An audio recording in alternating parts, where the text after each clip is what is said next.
Hello and welcome. This is class number 34 of the UPSC Mains Answer Writing Initiative.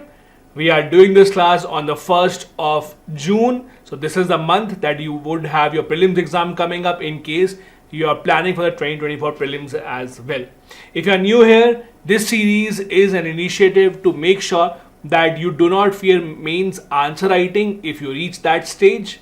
So what we do is every single day we take up a previous year question from UPSC's exam, try and learn about that topic, try and answer that, and then in the end also give your homework so that you can answer from your own point of view using your own knowledge, and I will be happy to evaluate those answers.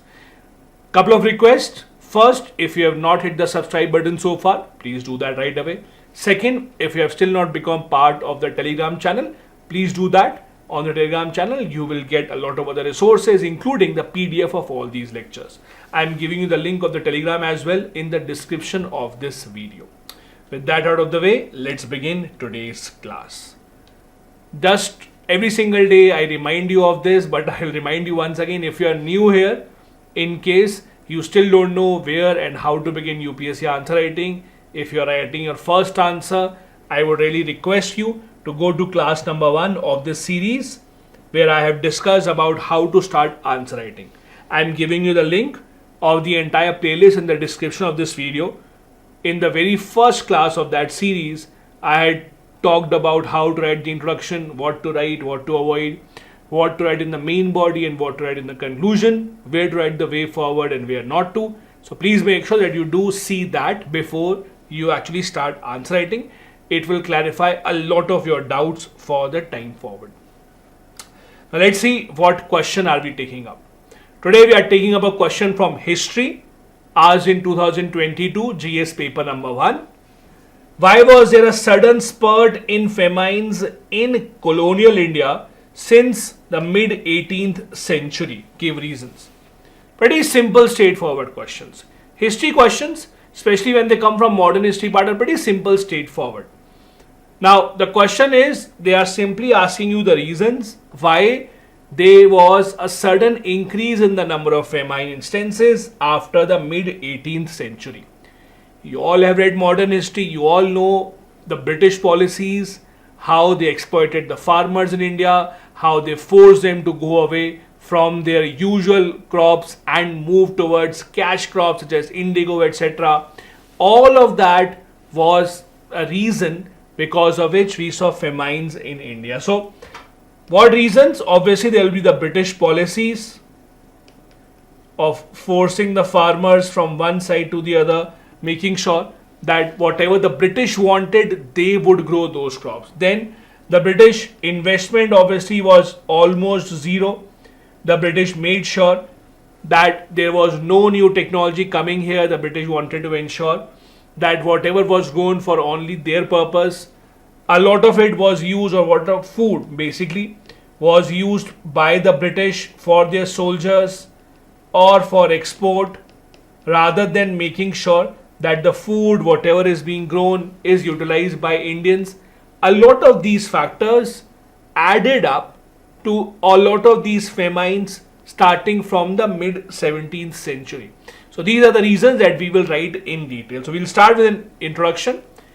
In history, as I told you earlier, also in history, introduction would not really be about a fact or a definition. Introduction would really be about an opening argument or expanding what the question is. So from the mid 18th century onwards, we saw a tragic turning point in our history where there was a major increase in starvation, loss of life, social, economic upheaval, etc. We'll give a couple of examples here to connect, like the Great Famine in Bengal that was caused by a combination of various factors, then the Bengal Famine of 1783. All of that was because of the British policies, shortage of food, etc. Then we'll come to the main body and we'll write in detail about what exactly were the reasons behind famine. First, rural obligation. So British, because they were ruling over India, they considered entire territory to be their territory. They took rents from the farmers. You know the system of permanent settlement that had come in. Many other systems were exploiting huge taxes and rents from the farmers, meaning making sure that farmers have no money left to invest in their own crop for the next season. And when the farmers did not have any money in their hands, that meant that the production got hit, the crop production was much lower, and that is what led to creation of these famine-like conditions. Drought, again a major factor. There was excessive rainfall in 1770 that led to overflowing of the rivers, because of which there was damage in the crops, and again that saw a decrease in food production. So there was drought and there were floods, very irregular. Just like today, we did not used to have any weather prediction patterns. Also, like today, we did not have any mechanism to safeguard or tell farmers in advance that something like this would be happening. And that is why there was a situation of drought and floods, both of them playing a very key role in famines. The British policies, as I told you, most of the food was exported. For the British, the priority was to feed their soldiers, to feed their own officers rather than feeding the common local people in India. That led to a lot of severe famines in India. Then the example of why the farmers were being forced to grow cash crops, indigo, tea, cotton, because the British knew that this is something that would have a demand in the international market. And the entire reason for the British of being here was to exploit India economically as much as possible. So they forced the farmers to grow towards cash crops, and that is the result. It culminated into famines. Administrative failure. Even when the famine struck, the British were not interested in importing food. Whenever the British were told about bad conditions, their first response was never to ensure that the problem is solved or for the people to have a better life.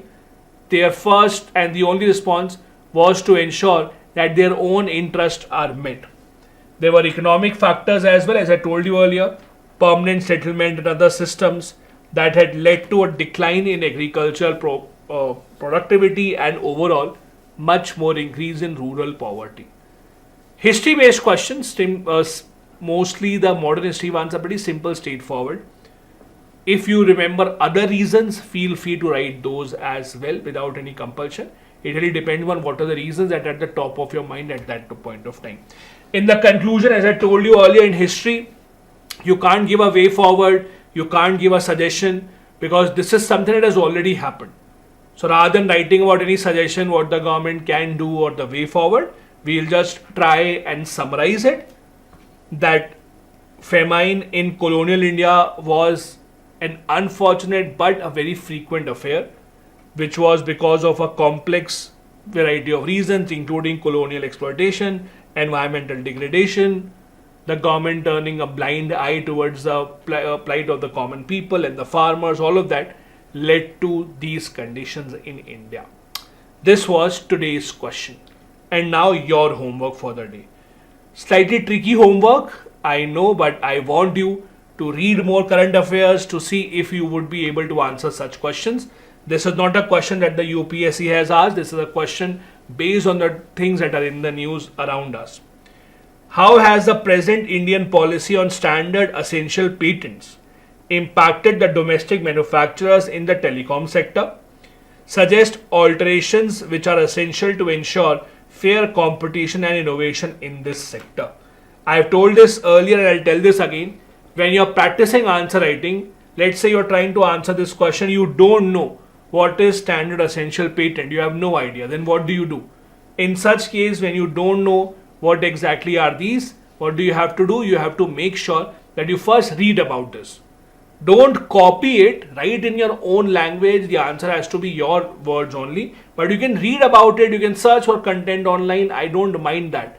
As long as you are being honest to yourself and then writing in your own language, that will allow you to learn about one more topic in detail and then try and answer those questions. So the objective is to make you write.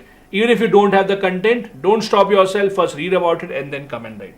If you want, you can submit these answers to my email ID, as many of you have been doing.